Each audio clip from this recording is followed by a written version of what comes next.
नमस्कार, मैं हूं दिव्या तिवारी। स्वागत है आपका आप अभी तक में। आज फिर एक हाथरस की बेटी दरिंदों की शिकार हो गई। आज इसी मुद्दे पर चर्चा करने वाले हैं। हमारे साथ मुख्य अतिथि हैं वरिष्ठ पत्रकार रणवीर गौतम और अखिल भारतीय परिवार पार्टी से हैं जावेद खान और हमारी सहयोगी नाज है। आज इसी मुद्दे पर हम चर्चा करने वाले हैं। हाथरस, शाहजहांपुर, गोरखपुर और मेरठ एक के बाद एक उत्तर प्रदेश में बलात्कार की घटनाएं घट रही हैं। उत्तर प्रदेश को इन घटनाओं ने हिलाकर रख दिया है। ऐसे समय में महिला आयोग को आगे आकर एक अहम भूमिका निभानी थी और महिला आयोग चुप बैठा है। कहीं महिला आयोग की आवाज़ नहीं है। इस पर आप क्या कहेंगे? इस पे मैं इतना ही कहना चाहूँगी कि जो महिला आयोग है वो काम, उसके पास जो इन्फॉर्मेशन आती है वो उस पर कार्यवाही करता है, लेकिन वो एक प्रोसीजर होता है ना, उसमें वो थोड़ा टाइम लग जाता है। क्योंकि इन्फॉर्मेशन अभी लास्ट टाइम स्वाति मालीवाल जी ने एक रेप केस हुआ था जिसमें उन्होंने वो हंगर स्ट्राइक भी करी थी कि उनको जो विक्टिम है, रेप विक्टिम है, उनको जस्टिस नहीं मिल पाता है टाइम से। उसके कोर्ट सेशन में इतना टाइम जाता है जिससे उनको टाइम से उनको न्याय नहीं मिल पाता है। तो इसके लिए ज़रूरी है कि हम सबको साथ आने की ज़रूरत है, क्योंकि एक महिला आयोग ही रिस्पॉन्सिबिलिटी नहीं ले सकता है। इसके लिए सबको रिस्पॉन्सिबिलिटी लेनी पड़ेगी, सबको इसके लिए आगे आना होगा। जब तक सब लोग इसके लिए आगे नहीं आएंगे, जब तक इस तरह के जो अपराध हैं जो महिलाओं के साथ हो रहे हैं, ये तब तक इस पर हम रोक नहीं लगा सकते हैं। पार्टी ने नारा दिया था बेटी बचाओ बेटी पढ़ाओ। तब लगा था कि हाँ, सरकार कुछ अच्छा करने जा रही है। लेकिन जैसे ही सरकार ने नारा दिया बेटी पढ़ाओ बेटी बचाओ, इस नारे के तुरंत बाद ही देश में अलग अलग कोने से और खासकर उत्तर प्रदेश में अधिकतम रेप की घटनाएं होने शुरू हो गई। मुझे तो लगता है ये नारा नहीं, एक चेतावनी थी कि अपनी बेटी बचाओ। एक आम आदमी जो अपने जीवन यापन के लिए सुबह निकलता है और शाम को आता है, अगर वो हर समय अपनी बेटी के साथ रहेगा, बेटी बचाने के लिए संघर्ष करता रहेगा, तो वो जीवन यापन कैसे करेगा? और सबसे ज़्यादा घटना यूपी में अभी कुछ समय पहले 12 साल की एक लड़की जिसकी इसी तरीके से रेप किया गया, उसकी जुबान काटी गई, घसीट कर जंगलों में उसको मारा गया। उसी तरीके से यहाँ पर मेरा एक सवाल है आपसे कि इसमें सिर्फ आप गवर्नमेंट को जिम्मेदार नहीं ठहरा सकते, इसमें लोगों की जो मानसिकता है उनको भी अपनी सोच बदलनी पड़ेगी।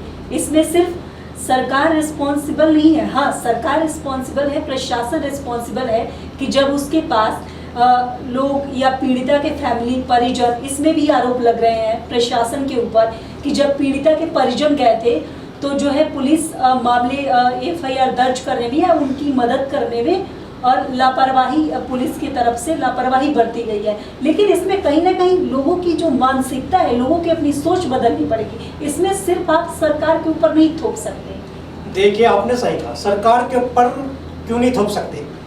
क्योंकि जो अभी घटना हुई है उसमें एक वर्ग ने दूसरे वर्ग को दबाने का प्रयास किया। आप अगर एक आप अनजान जगह हो, कोई भी अनजान आता है तो उसमें हम कह सकते हैं कि ये नहीं पता है कौन है। लेकिन एक ही गांव में एक लड़की अपनी माता के साथ जा रही है, आप उसको घसीट करके गन्ने के खेत में लेकर जा रहे हैं, तो आपको पता नहीं है वो कौन है। और उसके बाद आप गैंग रेप करते हो, उसकी जुबान काटते हो, उसकी रीढ़ की हड्डी तोड़ते हो। ऐसा करते हुए आपको शर्म नहीं आती? क्या आप उसको जानते नहीं थे? आपके गाँव की नहीं थे, आपके क्षेत्र की नहीं थी? जी, एक्चुअली ये जो पर्सनल रंजिश का मामला है, ये इसमें उन लोगों के बीच पहले से ही कुछ रंजिशें चल रही थी, जिसमें उन्होंने बदला लेने के लिए उन्होंने ये सब कुछ किया है। और वो दलित युवती थी, दलित परिवार से बिलोंग करती थी। क्योंकि ज़्यादातर हम जब भी ऐसे केसेस देखते हैं तो हम पाते हैं जितनी भी अनुसूचित जाति के हैं, जितनी भी दलित फैमिली से या माइनॉरिटी फैमिली से ये बिलोंग करते हैं उनके साथ इस तरह के अपराध बहुत ज़्यादा पाए जाते हैं। उनके साथ इस तरह के अपराध होते हैं और वो दब भी जाते हैं, उनको हाईलाइट नहीं हो पाते हैं वो इतना। तो ये मामले ज़्यादा देखे जाते हैं आजकल अनुसूचित देखिए, जाति के साथ। 2012 में 16 दिसंबर 2000 की रात को एक लड़की के साथ इसी तरह हैवानियत हुई थी निर्भया जिसको निर्भया नाम दिया गया था। उस समय देश में, पूरे देश में उसके विरोध में आवाज उठी थी। संसद में कठोर कानून बनाया गया था। संसद में कठोर कानून बनने के बावजूद समाज में खौफ और भय आज भी पैदा नहीं हुआ है। इसका सीधा अर्थ ये है कि हमारा सामाजिक ताना छिन्न भिन्न हो रहा है। और सामाजिक ताना बाना छिन्न भिन्न होने का अर्थ ये है कि लोगों में एक दूसरे का सम्मान, विशेष तौर पर दबंग लोगों में, कमजोर वर्ग के प्रति जो सम्मान की भावना पहले होती थी वो खत्म हो गई है। विशेष तौर पर आपकी अगर किसी से रंजिश है तो रंजिश उस परिवार की महिलाओं से निकाली जाती है। जब तक समाज में ये बना रहेगा, महिलाओं से रंजिश निकालने की भावना बनी रहेगी, जब तक इसके लिए कानून, ये कानून और व्यवस्था का मामला बाद में होता। पहले समाज शास्त्रियों के लिए जी, लोगों की सोच बदलनी पड़ेगी, तब जाके समाज बदलेगा। इसमें हम सिर्फ गवर्नमेंट और प्रशासन को जिम्मेदार नहीं मान सकते, नहीं, हमें अपनी सोच बदलनी पड़ेगी। इसमें मैं आपसे इसमें सरकार को जिम्मेदार मान सकते हैं, प्रशासन को भी जिम्मेदार मान सकते हैं। इसकी वजह यह है मान सकते हैं क्योंकि कानून का सबसे पहली सीढ़ी होती है एफआईआर और थाना। बिल्कुल, ये आता है प्रशासन में, और प्रशासन जो लिख कर देगा वही कोर्ट मानेगा। हमने देखा आपसे पिछले कई बार इससे खतरनाक वारदात हुई है, लेकिन जो विक्टिम है, जो करते हैं, सबको पता है, वीडियो है, उनके गवाह है, एविडेंस सब कुछ है, लेकिन उसके बाद भी पुलिस उनकी हल्की धाराएं बनाती है और कोर्ट उन धाराओं के आधार पर उनको छोड़ देता है।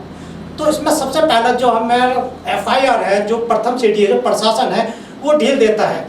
और जब सरकार आती है, किसी भी पक्ष को, वो पक्ष एकदम ऑटोमेटिक मजबूत हो जाता है। वो कहता है कि हाँ, अब मेरी सरकार आ गई है।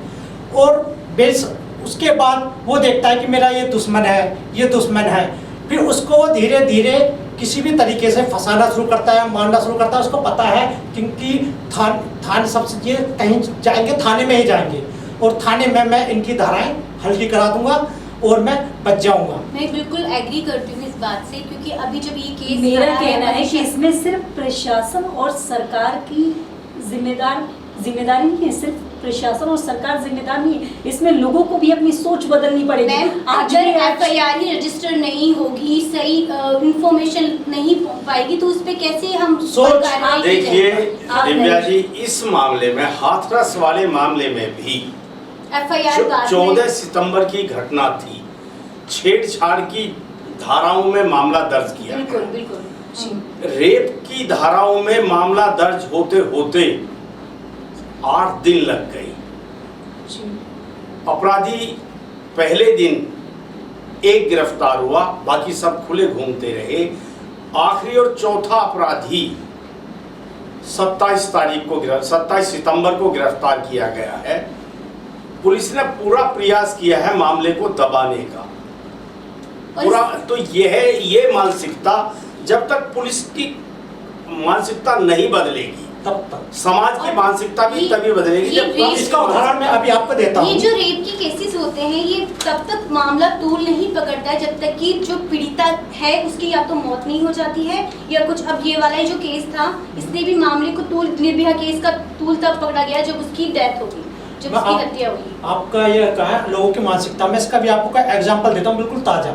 अभी कोरोना के टाइम में लॉकडाउन लगाया था गवर्नमेंट ने, घर से बाहर निकलती ही डंडा लगता था, ऑटोमेटिक पब्लिक घर में घुस जाती थी। तो मानसिकता किसने चेंज करी? गवर्नमेंट ने करी और प्रशासन ने करी। अगर प्रशासन, गवर्नमेंट चाहे तो कुछ हद तक कंट्रोल करा सकती है। ये मुद्दा बिल्कुल अलग है। आज भी हमारे समाज में जो भेदभाव होता है उसमें किसकी जिम्मेदारी है? मेरा सवाल आपसे ये है कि आज भी हमारे समाज में भेदभाव होता है, उसमें जो भेदभाव है ना, तो लोगों को अपनी सोच भी बदलनी पड़ेगी। प्रशासन की तरफ से प्रशासन भी जिम्मेदार है। इस केस में भी पुलिस वालों जो प्रशासन है, क्षेत्रीय प्रशासन है, उसके ऊपर आरोप लगा है कि पहले उसने दबाने की कोशिश की मामले को, लेकिन इसमें लोग भी जिम्मेदार हैं जो कि अपनी सोच को बदल नहीं रहे हैं। लड़कियों में आज भी बहुत जगहों पर अभी आज भी कम से कम 3 से 4 खबरें आई थी दहेज को लेकर। उसके बाद आज भी लोग बेटा और बेटियों में भेदभाव करते हैं, तो उसके लिए लोग भी जिम्मेदार हैं। लोगों को अपनी सोच बदलनी पड़ेगी। जी, मैं आपकी इस बात से एग्री करती हूँ, बट इसके लिए ये ज़रूरी है ना कि हम गवर्नमेंट को, सरकार को जो कोई अवेयरनेस प्रोग्राम इस तरह से करें ताकि लोगों तक इन्फॉर्मेशन पहुँचे। ऐसे बहुत सारे केसेस होते हैं जो रजिस्टर ही नहीं होते हैं, रेप केसेस, छेड़छाड़ के हुए। कई महिलाओं से अगर छेड़छाड़ होती है तो उसे दबा दिया जाता है, फैमिली वाले उसे दबा देते हैं वहीं पर ही। और जो गाँव के केसेस होते हैं वो तो रजिस्टर होते ही नहीं है, वो तो बाहर आ ही नहीं पाते। इस तरह के अगर मामले अगर ऐसे ही दब जाएंगे तो वही जो आपने कहा लोगों की मानसिकता, लोगों की मानसिकता, आप अब से लगभग 10 साल पहले चले जाइए। 10 साल पहले के केसेस और अब के केसेस को कंपेयर करना तो आप दुगना 10 साल पहले रेप नहीं होते थे, 4 दीवारी के अंदर वो बंद हो जाते थे। बहुत तेजी के साथ बढ़े हैं, बहुत तेजी के साथ। मानसिकता ये थी कि गांव में एक की बेटी को सब अपनी बेटी मानते थे। 10 साल पहले भी रेप होते थे, फर्क इतना था कि वो 4 दीवारियों के अंदर रह जाते थे। आज सोशल मीडिया का जमाना है तो उस पे लोग ट्रोल करके तुरंत फीडबैक देना शुरू कर देते हैं। ऐसा नहीं है, आप है ना देखना उसके मुकाबले में तिगना चौगुना हुआ है। और एक चीज और सर्वे देख लेना, आप खुद ही देख लेना, गूगल कर लेना कि सबसे ज्यादा रेप करने वाले कौन से वर्ग के। 10 साल पहले के अगर आप देखने चाहेंगे आंकड़े, सर ऐसे आंकड़े निकलेंगे कि बेटी के साथ रेप हो जाता था, घर वाले बेटी को ही मार देते थे। बेटी के साथ छेड़खानी हो जाता था और घर वाले बेटी को ही घर से बाहर नहीं निकलने देते थे। ऐसे बहुत सारे आंकड़े निकल जाएंगे। इस बात से मैं सहमत हूं, अगर आप चाहेंगे तो। आपकी इस बात से मैं सहमत हूँ कि समाज को अपनी सोच बदलनी पड़ेगी, लेकिन समाज के अंदर खौफ और भय कानून का वो बना रहे, वो जिम्मेदारी पुलिस और प्रशासन की है। पुलिस और प्रशासन को अपनी वो जिम्मेदारी निभानी पड़ेगी। और जो सामाजिक लोग हैं उसमें साधु संत भी हैं, राजनीतिक दल भी हैं, समाजशास्त्री भी हैं, उन्हें लोगों में जागरूकता पैदा करनी पड़ेगी। लोग जागरूक हों, वही जैसे मैंने बोला, महिलाओं का सम्मान करें, लेकिन खौफ, कानून का खौफ पैदा करना सरकार का और पुलिस और प्रशासन का काम है, वो भी करना पड़ेगा।